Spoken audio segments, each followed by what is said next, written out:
at Sulong Eco Park. And we're going to Bird's Nest.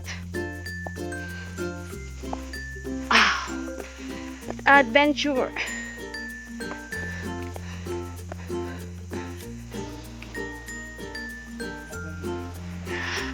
Pagod man.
Saan po? Parang paa.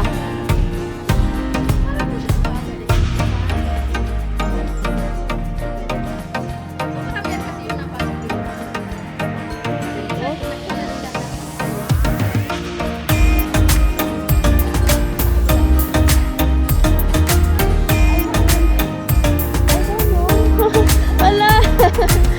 Ang galing! O, di ba dati ang galing? Kapasok tayo.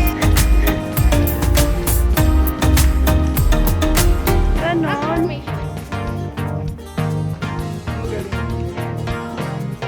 Umikot ka dito sa loob. So, hindi pa.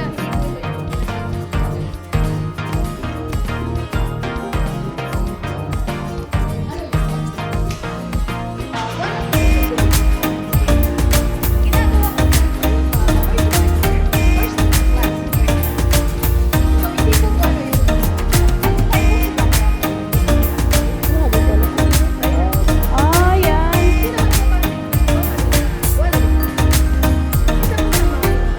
Yung tinatawag na amethyst. Amethyst lang. So, mamaya po, ipapakita ko sa inyo yung sample ng amethyst. So, parang, advantage natin po na, may tumapos lang po dito ngayon. Hawak lang po dito sa akin. Ay. Dahan-dahan lang po. Advantage na dito ngayon, tumapos dito ngayon sa akin. Kasi before po, hanggang dito po yung level ng lupa niya. Ayan po, ayan. Ayan. Sa taas Yan, ito. yan. Yan po yung level ng lupa niya. So, hinukay po nila ito. So, parang nabuksan. Kung hindi po pumasok yung mining, hindi po siya mabubuksan. Ang ganda pa sana. May malalim siyang ano. Dito naman po. May nakuha naman din dito. Siguro po may nakuha dito. Ay, ganon. Yes. So, dito naman po, ito naman yung tinatawag namin na octopus. Octopus crystal. Ang grabe din, no? Talin nga yun, ang ganda. Ayun. Pwede po kayo mag-picture. Picture na.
Hindi.